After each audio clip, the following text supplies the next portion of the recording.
Olá, tudo bem com vocês? Vamos iniciar agora a primeira aula do curso Passo a Passo com Cristo. É muito bom que você tenha consigo uma Bíblia, pode ser a Bíblia física ou a Bíblia no celular, para que você possa acompanhar os versículos que aqui vão sendo colocados, né? A gente não tem como mencionar todos os versículos apontados aqui, porque senão a aula ia ficar muito extensa. Então você pode pausar o vídeo, poder fazer essa conferência na Bíblia dos versículos apontados e ficando com dúvidas, vocês podem postar nos comentários, então, as dúvidas referentes então a esta aula aqui, certo? Então hoje a gente vai trabalhar um pouquinho sobre a Bíblia e sobre o histórico também, que a Bíblia traz lá desde Gênesis até Apocalipse. Então a palavra fala que, lá em 2 Timóteo 3,16, que toda a Escritura nos foi dada por inspiração de Deus e é útil para nos ensinar o que é verdadeiro e para nos fazer compreender o que está errado em nossas vidas. Ela nos endireita e nos ajuda a fazer o que é correto, né? Ou seja, a Bíblia é a bússola da nossa vida, né? Ela foi dada por Deus, ou escrita, né, através de homens por inspiração divina, por inspiração de Deus, e como o versículo fala, ela é útil para nos ensinar, né? Ou seja, tudo aquilo que a gente precisar na nossa vida, toda dúvida, todo questionamento, toda a resposta que nós precisamos para a nossa vida está lá na Bíblia, né? E ela nos ensina o quê? Qualquer coisa? Não. O que é verdadeiro. Então, o que está na palavra é verdade. Se está escrito, é verdade, né? Tenha como uma verdade absoluta, porque se está na palavra, Deus assina embaixo, né? E ela nos faz compreender o que está errado em nossas vidas. Então, a gente consegue olhar para dentro de nós, através da Bíblia, e dizer assim, opa, é que isso que eu estou fazendo aqui é errado. Não é certo. Eu preciso mudar a direção da minha vida. E quem vai apontar a direção ou o sentido a seguir? É a palavra, é a Bíblia. A Bíblia nos endireita, ou seja, endireita o nosso caminho, faz a gente andar no caminho correto e nos ajuda a fazer o que é correto. Então, por isso que a gente diz que a Bíblia, ela é a bússola, ela mostra a direção da nossa vida, aonde devemos que andar. A Bíblia, como a gente viu nesse versículo, é a palavra inspirada. Ela é a inspiração de Deus através do Espírito Santo. Lá em 2 Pedro, capítulo 1, versículo 21, fala sobre isso. E foi Deus que produziu a Bíblia, utilizando homens que ele inspirou e que eles puderam escrever a vontade de Deus.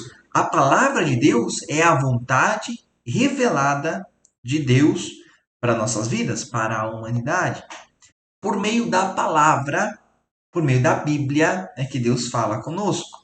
Antigamente usavam muitas outras maneiras de falar, ainda usa hoje em dia, mas a principal maneira de Deus falar conosco é a Bíblia.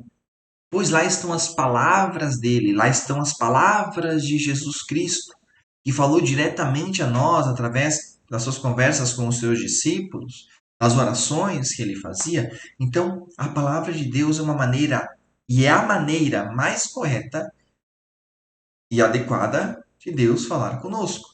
Se você quer ouvir Deus falar para você em relação à sua vida, você deve se dirigir à palavra de Deus. É através da palavra que Deus fala conosco.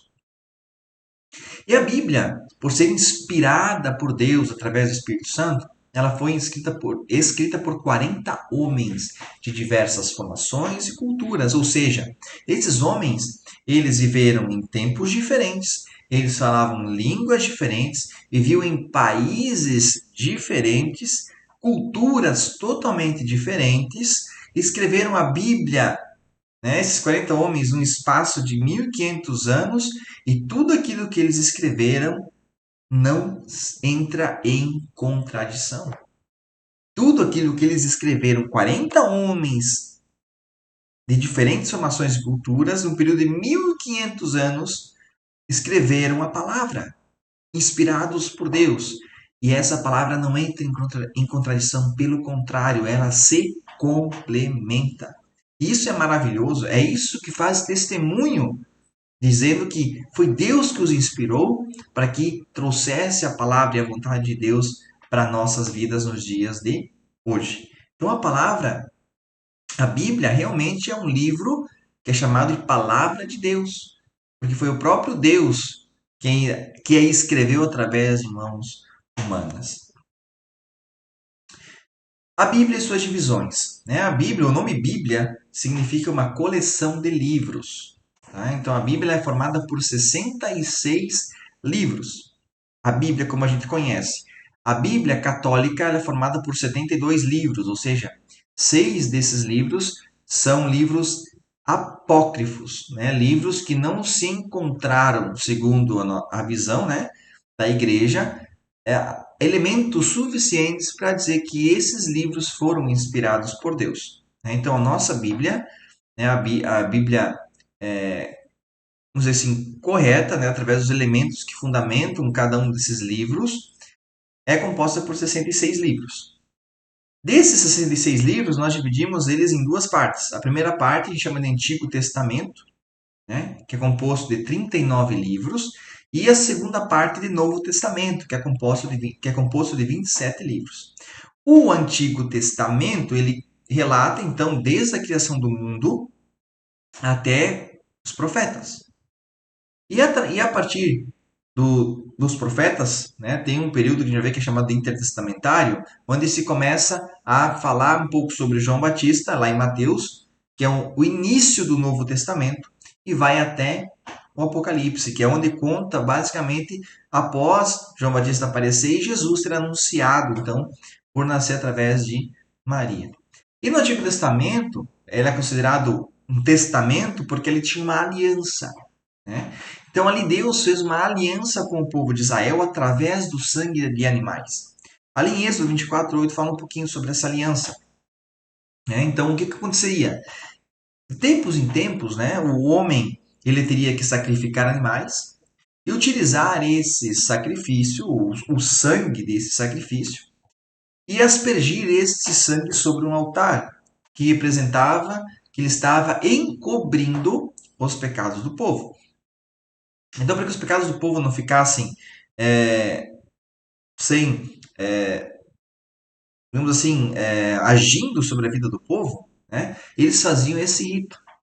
Tinha que matar um animal, pegar o sangue e aspergir esse sangue sobre o altar, de modo que estivesse encobrindo o pecado aos olhos de Deus, e Deus é como se fosse um perdão, né, recebesse o perdão, né, coloco entre aspas porque eu vou explicar melhor depois, de Deus. Então, todo ano, periodicamente, esse ato precisava ser feito para que esses pecados pudessem ser encobertos. Os pecados ficavam ainda ali, mas eles eram encobertos aos olhos do Senhor através do sangue dos animais, através do sacrifício. E no Novo Testamento, então, nós temos a nova aliança. E a nova aliança é dada pelo sangue de Cristo. Aí, Mateus 26 a 28, fala um pouquinho daquele período da ceia, né, da última ceia que Jesus celebra com os seus discípulos, onde ele fala que o seu sangue é a nova aliança, ou seja, o sangue de Cristo, ele também foi derramado por nossos pecados, mas a diferença é que o sangue de Cristo não encobre pecados, ele tira o pecado. E o pecado não permanece mais ali. Ele é tirado, ele é removido.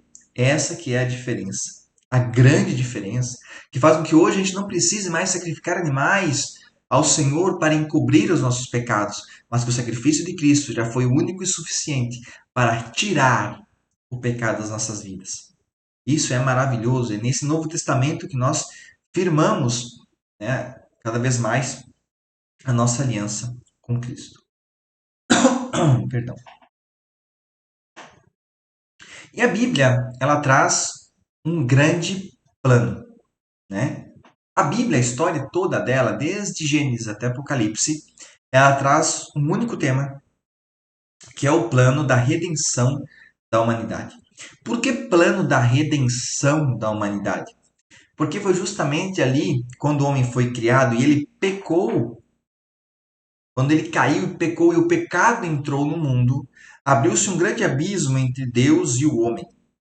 De modo que Deus não poderia chegar até o homem e nem o homem poderia chegar até Deus. E esse abismo ele precisava ser preenchido, de modo que o homem pudesse novamente se chegar a Deus e Deus ao homem. E aí se executou um plano de Deus, né? Deus executou este plano, que é o plano da redenção da humanidade, após a queda do homem. Onde ali que Deus começou já a executar este plano de modo que um dia o homem pudesse ter novamente o contato com Deus. O homem pudesse novamente se aproximar de Deus como Adão e Eva faziam antes do pecado. Né? Então, a partir de Gênesis 3,15, que é onde o homem cai, onde entra o pecado no mundo, né? Deus começa a executar esse plano para novamente aproximar o homem de Deus. E aí Deus escolhe um homem para executar esse plano, para iniciar este plano, que foi Abraão. Né? Abraão, através da descendência de Abraão, foi que nasceu Jesus Cristo. Então Deus milimetricamente criou este plano e o pôs em execução após a queda do homem. Isso foi maravilhoso. Isso é maravilhoso, porque a gente consegue ver um Deus que teve misericórdia do homem, de modo a poder trazê-lo de volta, né? Amá-lo de uma maneira tão grande e trazê-lo de volta para si. Isso é muito, muito bom. E esse plano de redenção foi desenvolvido em 3 etapas. Primeira etapa, houve então o anúncio. Lá em Jeremias 31 ao 32, fala do anúncio desse plano, né? Onde se anunciava ali a chegada do Messias. Iria se levantar alguém de modo a poder vencer tudo aquilo ali, a derrubar o pecado e a nos trazer para perto de Deus. Lá em Mateus 1, 22, 23, acontece a realização. Opa! Ali o anjo anuncia a Maria que ela seria agraciada e que ela daria à luz a um filho, e esse filho seria o Messias, seria o Salvador da humanidade. Então ali começou a realização desse plano. E a proclamação deste plano lá em Mateus 28, 19 e 20. Onde a proclamação desse plano somos nós que fizemos. Através do ide de Jesus Cristo. Né? Ide por todo mundo e pregai o evangelho a todas as nações. Então, esse plano de redenção tem essas 6 etapas. Já aconteceu o anúncio, já aconteceu a realização e nós hoje somos responsáveis pela proclamação desse plano. Então, tanto eu quanto você, nós temos essa responsabilidade. Se nós cremos em Cristo e nós temos Cristo como centro da nossa vida, o grande objetivo e o que a palavra fala que é nossa missão proclamar esse evangelho. Isso é maravilhoso, a gente está incluído dentro desse plano da redenção e isso é fantástico. Aqui a gente vai começar a entender um pouco esse plano de redenção da humanidade. Nós vamos trabalhar um pouquinho o histórico, desde lá a criação dos céus e da terra até a parte final do Novo Testamento. Então, para entender esse plano de redenção, a gente precisa entender a história, como a Bíblia relata. Né? É preciso entender, primeiramente, que o tempo ele possui 2 divisões. E aqui que mora uma boa parte das respostas que a gente muitas vezes necessita quando a gente está lendo a Bíblia, ou vem aquelas indagações, mas Deus, quando iniciou Deus, quando começou Deus, quem criou Deus? Né? Então, muitas dessas perguntas, quem está começando, tem essas perguntas, né? Então, a gente precisa entender, primeiramente, para tentar deixar mais claro possível, colocar esses 2 tempos que existem. Nós temos o tempo que é chamado de Kairos, que é chamado de tempo de Deus, e nós temos o tempo Cronos, que é o nosso tempo. Antes da criação dos céus e da terra, né, do dia e da noite, das estações, como a Bíblia fala, nós tínhamos o tempo, nós tínhamos não, né? Tinha o tempo Kairos. O tempo Kairos sempre existiu, né? E é o tempo que predominava, é o tempo Kairos, que é o tempo de Deus. É um tempo que não se conta no relógio, né? É um tempo que não tem como você medir o Kairos. Né? Então Deus ele existe no Kairos. Para Deus não existe um tempo cronológico. Né? Então Deus existe no Kairos. E nós vivemos o tempo Cronos, que é o tempo que conta o dia com 24 horas, um mês com 30 dias, o ano com 365 dias, no ano bissexto 366. as estações primavera, verão, outono e inverno. Então, o tempo Cronos faz parte do nosso tempo. O tempo que nós contamos nossos anos de vida. Né? Então, nós precisamos fazer diferenciação entre esse Cronos e o Kairos. Nós, seres humanos que vivemos neste mundo, vivemos no tempo Cronos. Deus, ele vive no tempo Kairos, que é diferente do nosso tempo. Por isso que muitas vezes a gente se indaga, Deus, mas quando? Deus, ele vive no tempo Kairos. Nós vivemos no Cronos. Então Deus faz o que apraz. Deus conhece todas as coisas, né? Porque a gente não conhece como é que é o tempo Kairos, né? Aqui Deus tem acesso, Deus conhece tudo. É porque ele vive num tempo diferente do nosso. Então isso é bem importante. A eternidade passada, né? Ou seja, antes da criação. Né? Então a gente vai chamar de eternidade passada aquilo que aconteceu antes, lá de Gênesis 1, por exemplo. Né? Chama de eternidade passada. Né? Tempo Kairos, tempo de Deus, pertence a Deus. O que aconteceu antes daquilo, não tem como a gente saber. Né? Não tem muito como a gente desenvolver esse raciocínio. Né? Tanto é que a Bíblia fala lá em Deuteronômio 29, que aquilo que é revelado é para nós e para nossos filhos. Né? E aquilo que não for revelado nos pertence. Saber pertence apenas a Deus.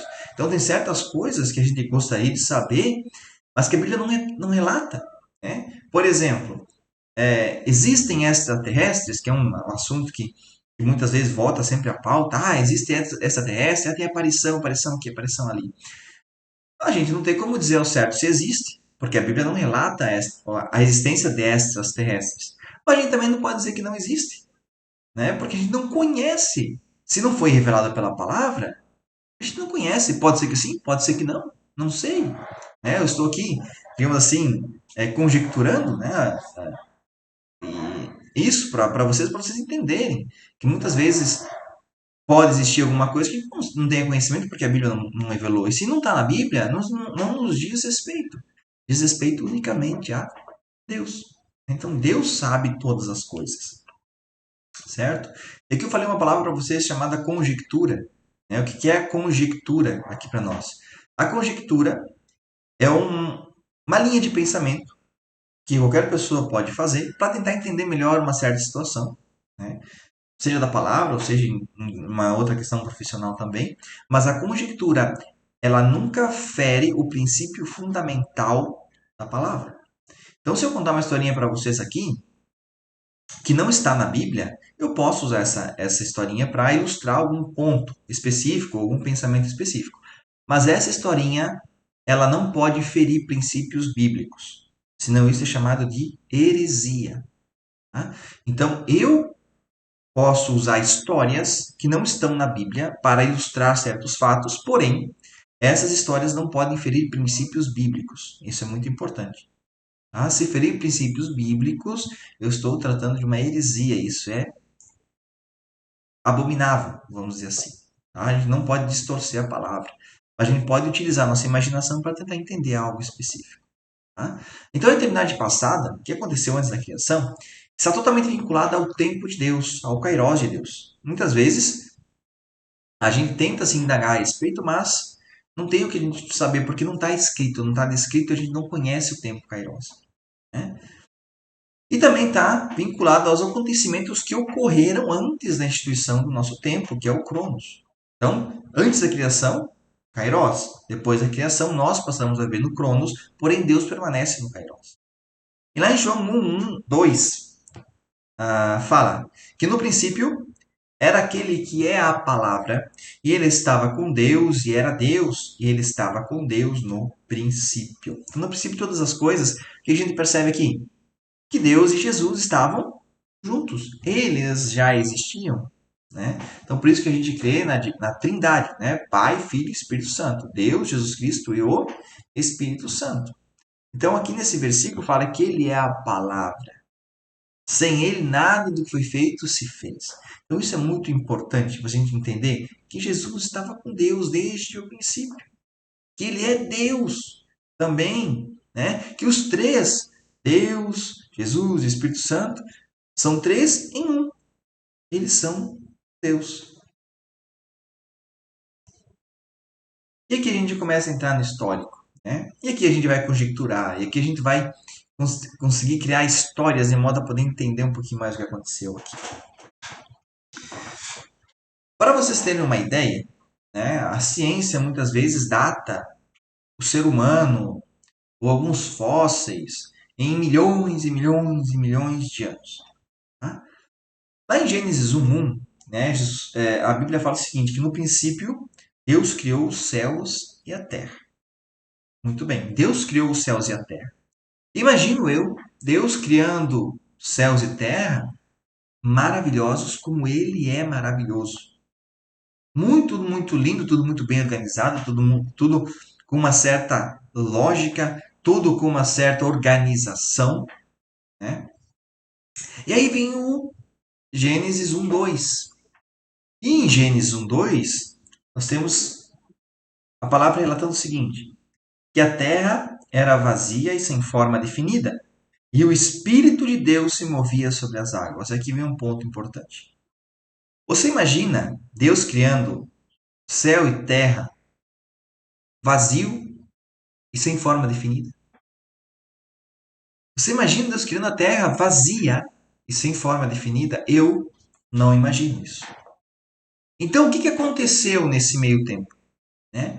O que aconteceu na terra, se Deus a criou perfeita, que ela estava vazia e sem forma? E aqui a Bíblia fala também que o Espírito de Deus se movia sobre as águas. E no versículo 3 Deus disse: haja luz. Ou seja, a terra estava em trevas. Eu não imagino Deus criando isso. Mas a gente pode dizer que entre Gênesis 1:1 e Gênesis 1:2 houve uma série de acontecimentos. E esses acontecimentos, alguns a gente vai conjecturar, outros a gente vai trazer na visão bíblica. Supondo a visão da ciência agora. A ciência diz que existem fósseis de animais, dinossauros, por exemplo, que datam de milhões de anos. Certo? O que pode ser verdade? Se a gente considerar que Deus criou os céus e a terra, e os habitantes daquele tempo eram os dinossauros, legal. Porque ali estipula-se que os céus e a terra tenham sido criados entre 3.975 anos antes de Cristo e 14,8 milhões de anos antes de Cristo. Pode ser que Deus criou os céus e a terra e tenha criado os dinossauros. E tenham criado animais que povoassem esse ambiente, essa terra. Só que ali, né, entre Gênesis 1:1 e Gênesis 1:2, pode ter acontecido algo que a palavra ela nos relata. Pode ter acontecido alguma coisa que fez com que a terra, criada por Deus, ficasse sem forma e vazia. E eu quero mostrar isso para vocês. O que aconteceu ali, pelo que está escrito em Isaías 14:12-15 e em Ezequiel 28:12-17, essas passagens nos levam a entender que, quando Deus criou os céus e a terra e a habitou, pode ter sido, eu estou conjecturando aqui, com os dinossauros, tá? Ocorreu nessa época a rebelião de Lúcifer, ou Satanás, né, que ele quis ser maior do que Deus. Ele já era um ser de posição elevada no reino dos céus, porém, a maldade do seu coração o elevou a um determinado ponto que ele quis ser semelhante a Deus. E eu peço que vocês leiam essas mensagens, essas passagens, e busquem entender isso, que ela fala de Lúcifer, Satanás.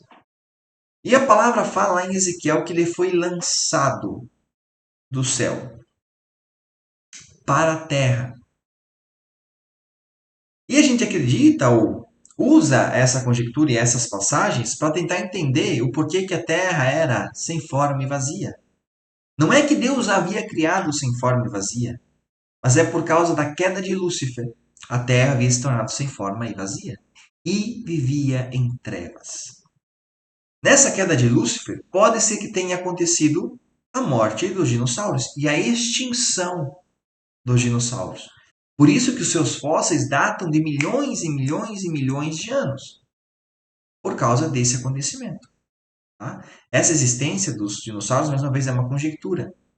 Né? Não está explícita, explícita na Bíblia isso, mas a gente utiliza baseado em evidências científicas de que poderia ser uma hipótese da extinção dos dinossauros nessa queda de Lúcifer para a Terra. Então, quando Lúcifer cai, ele destrói com tudo. E aí ficam milhões e milhões e milhões de anos, né, os fósseis de dinossauros que a ciência data hoje. Aí depois dessa queda de Lúcifer, aí Deus vem e faz a criação. Aí Deus diz, haja luz, e houve luz. Faz a separação entre as terras e a água. Criam-se as estrelas, a lua, o sol de dia. Toda a criação. E por último, que é a coroa da criação. Lá em Gênesis 1:27, Deus cria o homem. Né? Então Deus cria o homem do pó da terra. E a criação do homem ela é estimada em 3.975 a.C. Se a gente fazer uma continha rápida aqui, se o homem foi criado em 3.975 a.C., o mundo como nós conhecemos hoje, ele tem aproximadamente 6.000 anos de existência. 6.000 anos de existência. Então, quando a gente vê a ciência falando, datando fósseis de milhões e milhões de anos, esses fósseis seriam de uma época ou de um tempo anterior à criação do homem. Então, a Terra, como a gente conhece hoje, ela teria em torno de 6.000 anos. Como que se chegou nessa data de 3.975 a.C., a criação do homem? Através do estudo das genealogias contidas na Bíblia. Então, através das genealogias, desde Adão, né, até Jesus, enfim, outras genealogias que existem, foi chegado, então, num cálculo através da contagem das genealogias, de que a criação do homem ocorreu em aproximadamente 3.975 a.C. Tá? Então, a Terra, como a gente conhece hoje, tem aproximadamente 6.000 anos. E aí, então, o homem no Jardim do Éden, muito bem, muito belo, resolveu desobedecer a Deus e pecou. Lá em Gênesis 3:6 fala da queda do homem, né? Que a Eva foi enganada pela serpente, a Eva comeu a fruta e ofereceu a Adão, Adão também comeu e ambos pecaram. E aqui, em Gênesis 3:6, tem início o plano de redenção da humanidade. Né? A gente acredita que Deus, como Deus sabe todas as coisas e criou o homem para o amar, né? Antes mesmo da criação do homem, Deus já tinha esse plano desenvolvido, né? Porque Deus conhece todas as coisas. Uma possibilidade seria o homem pecar e cair. Né? Aqui um outro ponto que eu gostaria de colocar uma ideia para vocês, também conjecturando, né? Conjecturando que normalmente a gente sabe, como a gente sabe que Deus sabe todas as coisas, Deus é onisciente, sabe todas as coisas, onipresente, está em todos os lugares, né? E onipotente, ele tem todo o poder. Mas uma forma de entender, né, o que a gente chama de livre-arbítrio, que aqui na sequência eu vou mostrar para vocês, é que nós temos um poder de escolha. Né? Então nós temos um caminho na direita, um caminho à esquerda, a gente pode escolher entre ambos os caminhos. Mas quando a gente diz que Deus sabe todas as coisas, significa, no meu entender, conjecturando para vocês. Né? E se eu pego o caminho da direita, Deus sabe o fim. E se eu pegar o caminho da esquerda, Deus também sabe o fim. Tá? E nesse caminho, como Deus sabe todas as coisas, a escolha, se eu vou para a esquerda ou vou para a direita, é minha. Né? Então eu sou o responsável por isso. Deus sabe todas as coisas. certo? Então, a partir da queda do homem, tem início o plano de redenção da humanidade, né? Deus já havia criado esse plano e teve que usar ele em função da escolha do homem. Ok? E então, lá em Gênesis 6:5, houve a corrupção total da humanidade. Depois da queda, Deus expulsa Adão e Eva do jardim e eles têm que se virar. Né? Aí nesse período aconteceu o primeiro assassinato, né, onde Caim matou Abel, e as descendências deles foram se ampliando, foram se expandindo, foram crescendo, de modo que a grande maioria da humanidade havia se corrompido. Então as pessoas haviam voltado totalmente contra Deus, fazendo práticas que Deus abominava, e ali Deus, olhando para a humanidade, sente em seu coração destruir toda a humanidade. Se arrependeu, a Bíblia fala em Gênesis 6:5 que ele se arrependeu de ter criado o homem. E Deus estava a ponto de destruir toda a humanidade quando Deus olha para um homem chamado Noé. Né? Então, este homem chamado Noé, ele é incumbido por Deus de construir uma arca, né, para livrar a sua família, né, quem desejasse ir com ele, quem cresce em Deus, para salvar essas pessoas do dilúvio. Só que tinha um detalhe ali, né? Até a época de Noé, não havia chovido sobre a terra. As plantas eram alimentadas através de um orvalho e a água subia da terra e regava as plantas, mas não havia chuva sobre a terra. Então, quando Noé veio com essa ideia, ele foi taxado de louco pelas pessoas. Por quê? Porque não havia chovido sobre a terra. Ninguém sabia da existência da chuva, o que era possível chover, a chuva vir dos céus sobre a terra. Então, por isso que ninguém agregou a ele. Apenas foram salvos ele, Noé, sua esposa, seus 3 filhos e suas 3 noras. Então, foi Noé que, através da arca da obediência a Deus, conseguiu então manter a raça humana viva e os demais então se perderam no dilúvio. Então, o dilúvio aconteceu ali aproximadamente, né, 2319 a.C. Então, lá da criação do homem até aqui, já se passaram mais de 1000 anos. Né? Então, Deus deu tempo para o homem voltar até ele. E aí o homem só ia de cada vez mal a pior, então Deus decidiu que eliminar a raça humana, deixou apenas um homem que tinha, digamos assim, ainda tinha uma consciência para com o Senhor. E aí decidiu utilizar este homem para repovoar então a terra. E aí isso está lá escrito em Gênesis 7, do 10 ao 12. Então foi os filhos de Noé que foram os responsáveis por repovoar a terra, né? E aí se passou o tempo, o homem cresceu novamente, os povos começaram a se multiplicar, tomar a terra novamente, né? E aí, criando-se novamente vários povos, Deus olha então para esse povo e olha um homem específico que era chamado de Abrão, na verdade, né? Então, lá no início, antes de ser chamado por Deus, o nome dele era Abrão. Né? Depois se tornou Abraão, como pai de muitas nações, que Deus o instituiu. Então, foi através de Abraão que teve esse início a descendência de Cristo. Foi a partir dele que se conta a descendência até o nascimento de Cristo. Né? Então, Abraão foi o pai da fé, também chamado pai da fé, né? Porque ele creu mesmo não vendo a promessa. Né? Deus prometeu a ele que ele seria pai de multidões, que as estrelas dos céus seriam como a sua descendência, que não poderia ser contada. Porém, Abraão e Sara, que era sua esposa, tinham dificuldades e não tinham filhos, e já eram muito avançados em idade para ter filho.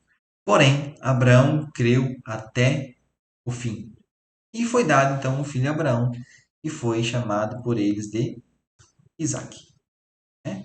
Então, de toda a descendência de Abraão, a Bíblia fala, toda a descendência de Abraão, deste homem, né, que é chamado de pai da fé, porque ele creu, apesar das aparências ou das circunstâncias irem totalmente contrário àquilo que ele queria, ele creu, resolveu crer na voz de Deus. E Isaac nasceu depois que ele tinha 100 anos, né? E Sara mais de 90. Enfim, foi um grande milagre de Deus. E Isaac deu, então, origem a dois filhos gêmeos, Esaú e Jacó, né? Também depois chamado de Israel. E Jacó, ou Israel, deu origem a 12 filhos, que são chamados as 12 tribos, né? E a partir de um filho, José. Então se desenrola uma outra história que a Bíblia vai contando, então, a partir desse gancho de José. José era um dos filhos mais novos de Jacó e era aquele que ele amava, porque José, ele era filho da mulher que Jacó mais amava, né? Então ele era o único filho dessa mulher que Jacó mais amava. Então José tinha toda a admiração de Jacó, o cuidado de Jacó. E essa admiração e esse cuidado de Jacó para com José provocou ciúmes de seus filhos, né? Chegou um tempo então que os seus irmãos, né, os irmãos de José, decidiram o vender para o Egito como escravo. Então ele foi para o Egito como escravo. Lá ele ficou trabalhando na casa de Potifar, que era um dos maiorais do Egito. Ali, da casa de Potifar, ele foi atacado, foi assediado por uma mulher, mas decidiu se manter puro porque temia a Deus, foi lançado na cadeia, na prisão. Da prisão, José foi para se tornar o segundo maior do Egito, para livrar o Egito, então, de uma fome muito grande que se viria. E através de José, então, os seus irmãos que viviam lá na terra de Canaã, onde eles viviam lá juntamente com Jacó, José, por ter sido a sabedoria, por ter sido mostrado por Deus aquilo que devia ser feito, então, através dele, todo o seu povo que estava passando fome vem para o Egito, né? E fica no Egito até que esses anos de fome passem. Então, através de José, todo o povo de Israel foi salvo, né? Então, eles saíram de Canaã, onde residiam, e vieram a habitar no Egito, onde havia comida, onde havia fartura, certo? E essa fartura que existia no Egito foi graças a um sonho que Deus revelou, né, que deu para Faraó, e José revelou este sonho. E aí José foi incumbido de toda a administração para poder guardar comida nos anos de bonança, para que nos anos de escassez essa comida não faltasse. Então, através de José, todo o povo do Egito foi salvo. É uma história bem longa, né, que você pode então estar lendo com mais calma, mais paciência também. E aí o povo de Israel veio para o Egito. E o que aconteceu? Esse povo que veio para o Egito acabou sendo escravizado no Egito. Então se passou um longo tempo depois desse fato, José morreu. E o faraó também morreu, no tempo de José. E o faraó que tomou conta, foi empossado novamente, desconhecia José. Então ele não tinha ideia de quem José foi para o Egito e quem que eram essas pessoas que estavam ali. Eles apenas olhavam para aquelas pessoas e aquelas pessoas, que era o povo de Israel que havia descido, eles se multiplicavam muito rápido. Né? Então eles se multiplicavam, eles cresciam, um povo que crescia muito rápido. E quando o faraó olhou para esse povo e viu que o crescimento deles era muito rápido, eles cresciam muito, ficou com medo de que esse povo crescesse tanto a ponto de se revoltarem contra o Egito e tomarem conta do seu reinado. Então o que ele propôs? Propôs escravizar todo o povo de Israel, torná-los escravos. Então eles passaram a trabalhar para o Egito, né, para o faraó, em troca de comida, basicamente. Né? Mas só que quanto mais ele castigava, mais ele escravizava, mais esse povo crescia. Né? E esse povo, ele começou a clamar a Deus. Começou a clamar a Deus para que Deus os libertasse dessa escravidão, porque não foi para isso que eles foram chamados. Então Deus levanta Moisés. Você já deve ter ouvido a história de Moisés, né? E nesse tempo onde acontecia a escravidão, de tanto que eles se multiplicavam, o faraó deu uma ordem para que fossem mortos ou se matassem todos os hebreus, todos os israelitas, meninos de 2 anos para baixo. E Moisés havia nascido, né? E sua mãe havia segurado ele o máximo tempo possível consigo.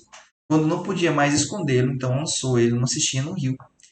E lá naquela cestinha ele foi descendo pelo rio e a filha de Faraó, que estava tomando banho no rio, viu Moisés e aí decidiu então tomá-lo para si, para criá-lo como seu filho. Então Moisés, um hebreu, havia sido recolhido pela filha de Faraó e levado então ao palácio. A sua mãe se dispôs a amamentá-lo, mas ninguém conhecia, ninguém sabia que ela era a sua mãe, mas apenas havia essa possibilidade. Então ela se dispôs a amamentar enquanto ele fosse pequeno.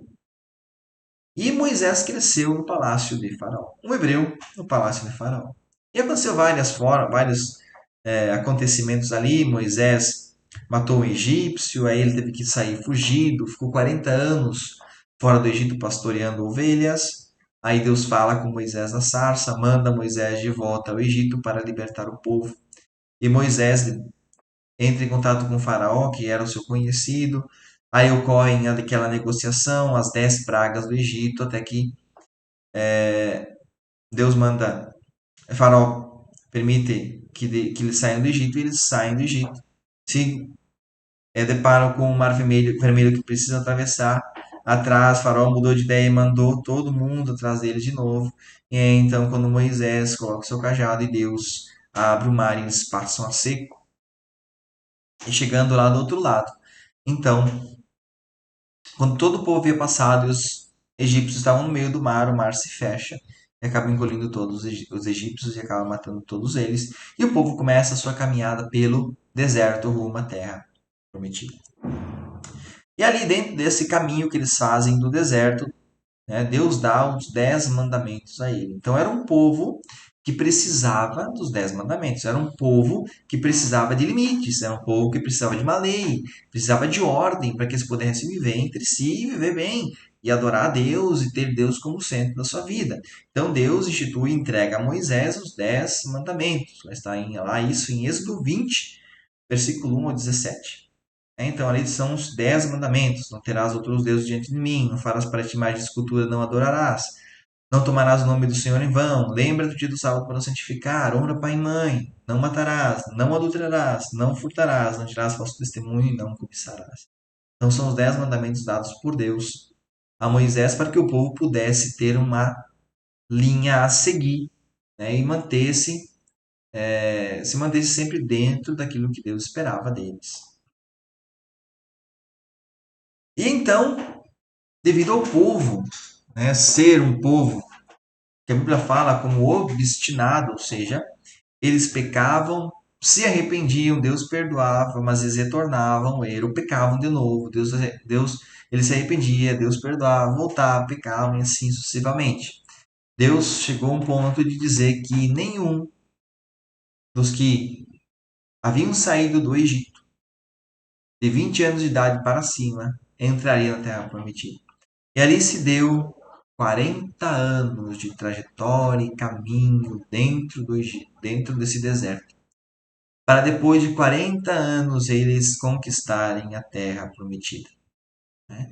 Então ali aconteceu vários episódios. Aconteceu que alguns dessas de pessoas, né, alguns representantes de cada uma das 12 tribos de Israel foram selecionadas para ir espiar a terra de Canaã, para novamente tomarem posse, né, para que lembrem que eles saíram de Canaã para ir para o Egito no tempo da fome, e agora eles estariam retornando para Canaã. Porém, em Canaã havia outros povos morando agora, né, e eles teriam que retomar então essa posse da terra, né? Então eles enviaram pessoas até Canaã para espiar a terra, para desenvolver um plano de ataque e retomada da terra.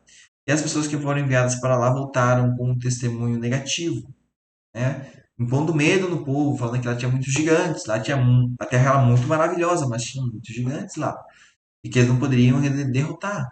Apenas dois daqueles que voltaram com um testemunho positivo,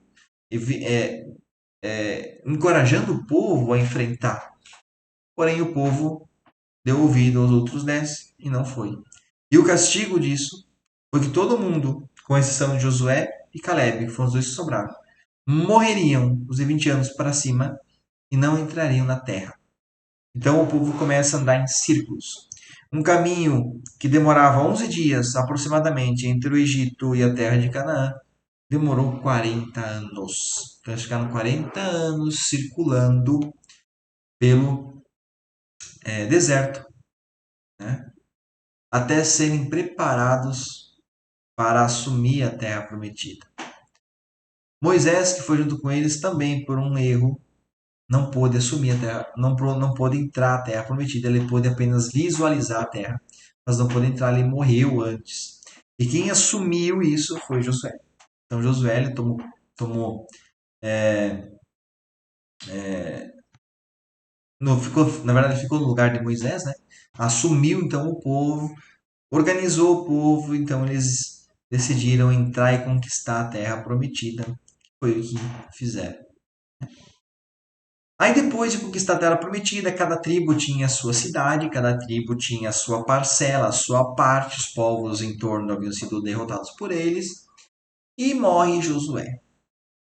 Quando morre Josué, o povo vira uma bagunça. E aí Deus decide levantar juízes.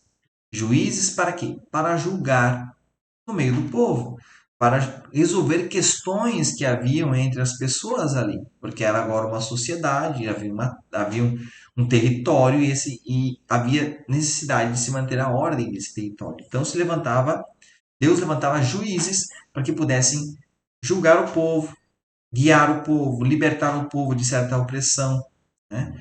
Que outro povo porventura tenha imposto. Então esses juízes faziam o papel de libertadores de Israel. Então se levantou ali vários juízes depois de Josué. Até que, durante o juizado do profeta Samuel, o povo pediu um rei. Então o povo olhou para as nações e disse assim: ó, Samuel, nós queremos um rei.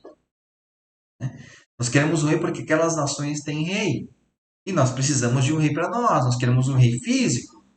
Né? Em outras palavras, o que eles estavam dizendo? Nós não queremos mais que Deus reine sobre nós, nós queremos um rei de carne e osso que domine sobre nossas vidas.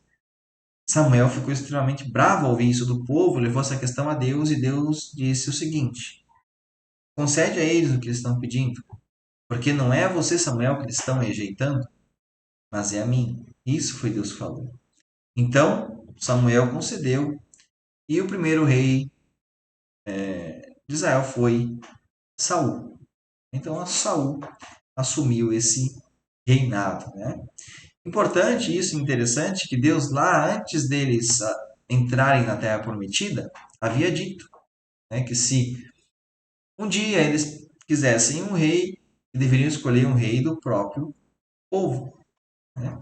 Então, foi Saul o escolhido para ser o primeiro rei, então, de Israel. E aí sucederam vários reinados, né? Depois de Saul veio Davi, depois de Davi veio Salomão e assim sucessivamente, né? Vários reis. E nesses reinados, Deus levantava profetas, né? Qual era o papel dos profetas? O papel do profeta era ser voz de Deus aqui na terra. O profeta ouvia do Senhor e falava e transmitia a sua voz, então, às pessoas, né? Ao povo de Deus dessa terra aqui. Então, o anúncio do plano de redenção, né, foi através dos profetas. Então, quem foi o responsável por anunciar o plano de salvação, o plano da redenção da humanidade, foi os profetas. Aí lá em Jeremias, como a gente viu lá no início, 31, 31, 33, foi o anúncio, né, de que viria o Messias. Em Isaías 9, 6 ao 7, também fala do Messias. Né? Um menino nos nasceu, um filho se nos deu, ele é poderoso, assim sucessivamente. Então, esses dois versículos tratam do anúncio. Opa, vem um cara, vem um Messias que vai libertar o povo, que vai tirar o jugo do povo, que vai fazer com que o povo domine. Né? Então, os profetas anunciavam a chegada do Messias e o plano da redenção da humanidade. E o último profeta que nós temos na Bíblia seria Malaquias. Malaquias, então, foi o último profeta.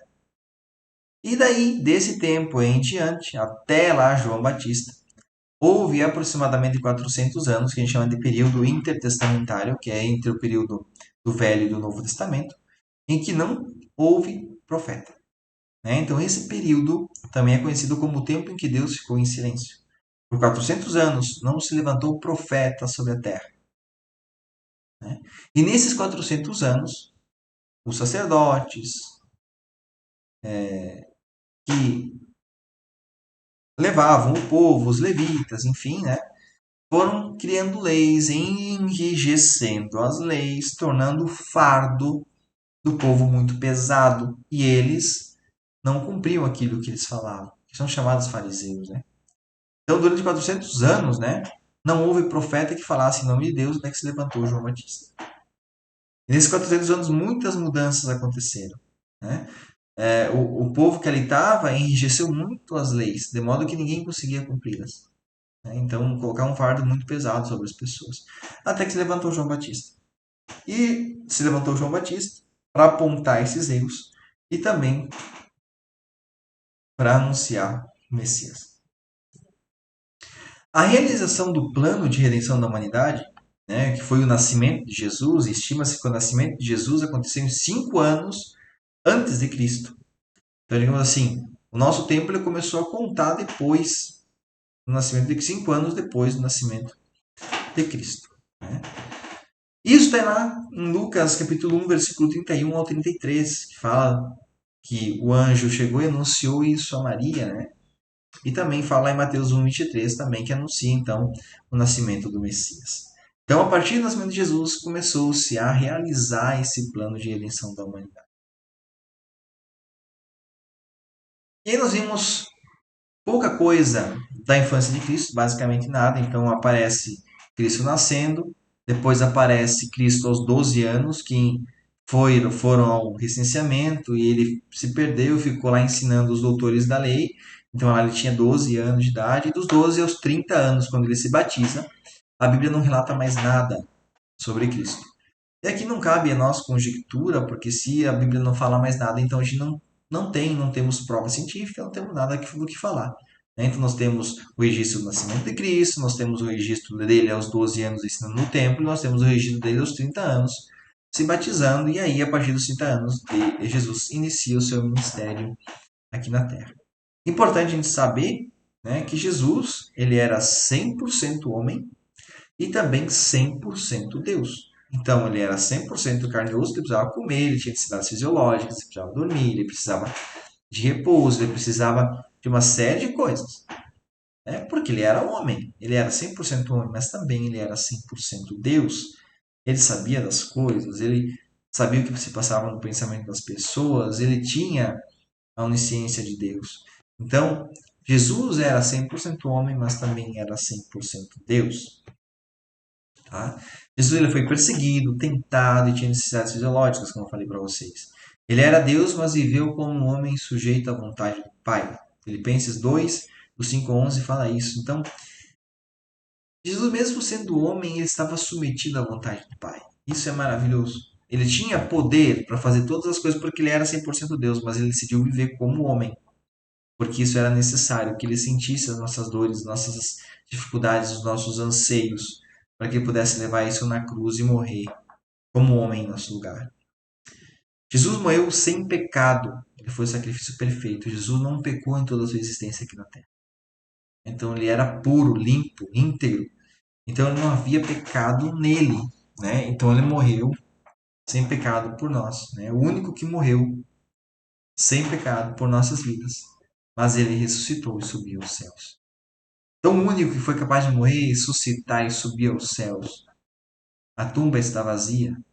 Jesus não está lá por quê? Porque ele ressuscitou. E nos deu a salvação, nos possibilitou nos chamar de filho de Deus. Isso é maravilhoso. E a proclamação que vem de nossa parte. Vão e façam discípulos. Essa foi a ordem de Cristo antes de subir aos céus. Mateus 28, 19 ao 20 fala essa mesma passagem. Vão, façam discípulos de todas as nações. né? Batizem as pessoas.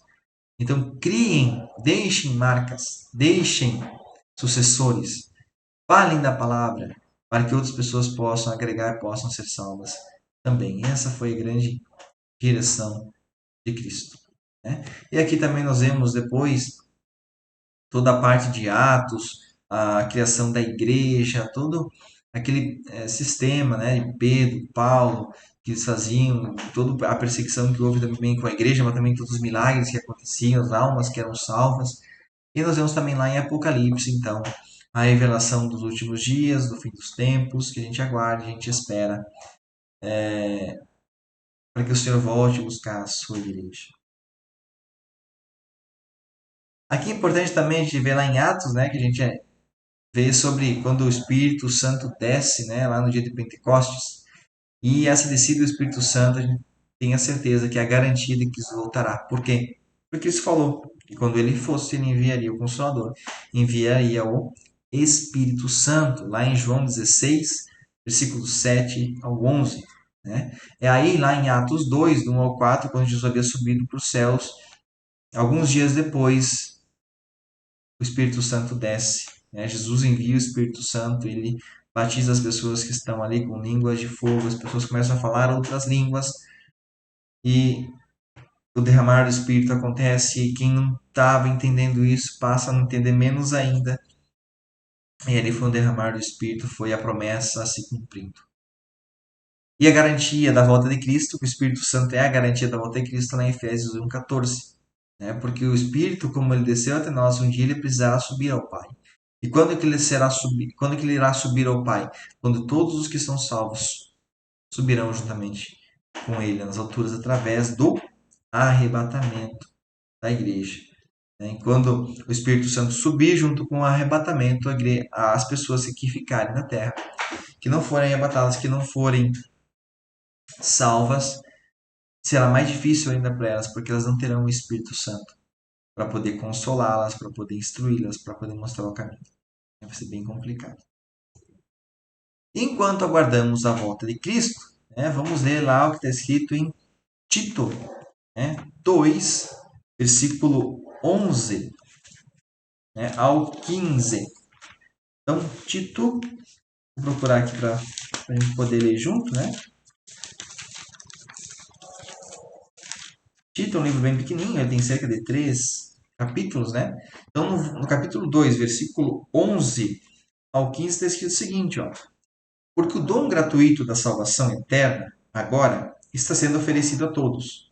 E junto com esse dom, vem a compreensão de que Deus quer que nos voltemos da vida ímpia e dos prazeres pecaminosos para uma vida correta, no temor de Deus e na era presente, aguardando esperançosamente aquele tempo quando se verá a sua glória, a glória do nosso grande Deus e Salvador Jesus Cristo, que se deu a si mesmo por nós, a fim de livrar-nos dos nossos pecados e nos purificar para fazer de nós o seu próprio povo, dedicado a fazer boas obras. Você deve ensinar essas coisas e estimular o seu povo a fazê-las, corrigindo, quando for necessário, com toda a autoridade. Não permita que ninguém pense que o que você diz não tem importância. Então, o que a gente tem que fazer quando a gente aguarda a volta de Cristo? Nos manter, né, nos voltar da nossa vida ímpia, né, do nosso desejo da carne, para Deus, né, aguardando nele sempre. Né? Então, transformando nossas vidas e cada vez mais nos purificando como preparação para a volta de Cristo. Lembre que a salvação ela é algo que a gente precisa de perseverança, né? Aquela doutrina que muitos falam que uma vez salvo, sempre salvo, não é bem assim.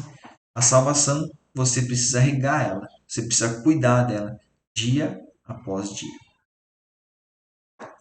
E aqui eu deixo uma tarefinha para vocês, né? Então a gente trabalhou desde lá, falamos sobre a Bíblia, Gênesis até Apocalipse aqui, falamos uma série de eventos que a Bíblia nos apresenta para que você possa conhecer um pouco mais a palavra. A história que ela trata, o plano de redenção, né? o anúncio, a realização, a proclamação desse plano. Então isso é bem importante, tá? Então aqui eu deixo como tarefa, né, para que você leia pelo menos um capítulo da Bíblia todos os dias. Né? Você que não tem esse hábito de ler a palavra, leia pelo menos um capítulo da Bíblia. Né? Mas comece pela leitura dos evangelhos. Por quê? Porque quando você consegue entender e consegue ler sobre Jesus Cristo, ver as suas obras, ver quem ele representa, quem ele era aqui nessa terra, né? Como ele representava Deus aqui nessa terra, você vai ter uma visão mais ampla e aberta para ler o Velho Testamento ou o Antigo Testamento, né? E vai conseguir entender que todo o Antigo Testamento tinha como centro o Messias, que é Jesus Cristo. Além de ler esse capítulo da Bíblia todos os dias, também reserve um tempo diário para oração. Né? Então, a oração é um dos pilares para a gente poder criar a nossa base sólida no Evangelho, para que a gente possa construir a nossa vida de fé sobre ela. Tá? Então, reserve um tempo diário então, para a oração. Ore por sabedoria, né? E por discernimento de espírito. O que é a sabedoria? Às vezes se confunde, né, a palavra conhecimento com sabedoria. Né? São duas coisas um tanto distintas. Né? Conhecimento é você saber sobre algo. Sabedoria é aplicar o conhecimento. Então, por exemplo, eu sei que tomate é um fruto. Isso é conhecimento. A sabedoria é que não se faz suco com tomate. Né? Então, essa que é a ideia. Conhecimento é o saber sobre algo. A sabedoria é o aplicar o conhecimento. Né? Então, ore por sabedoria e ore por discernimento de espíritos. Por que discernimento de espíritos? Você está estudando um curso, fazendo um curso, que é importantíssimo para a tua vida cristã. Então, você vai ouvir muitas vezes dentro de você uma voz falando: ah, para que fazer esse curso?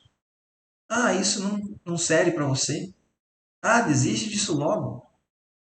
Não dê voz a isso.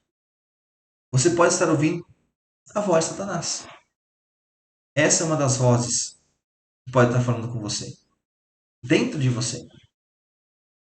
Por vezes, você pode estar até muito cansado, muito atarefado, e a tua voz fala dentro de você. Desista, larga isso.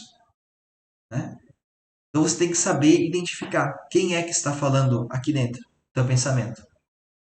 E quando você ora por discernimento de espíritos, você recebe de Deus a capacidade de saber, né? Discernir quem está falando dentro de você.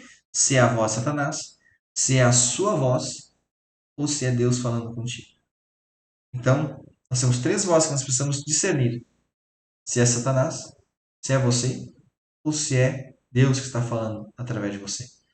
Então, ore para que Deus te ajude a discernir, a separar, a interpretar, a identificar os espíritos. Quem fala através de você, quem fala na tua mente, para que você tome a decisão. Muitas vezes enfrente aquilo que tua mente está falando. Não dê ouvidos. Deus vai te dar esse discernimento, essa força se você orar por isso. Em nome de Jesus. Em nome de Jesus.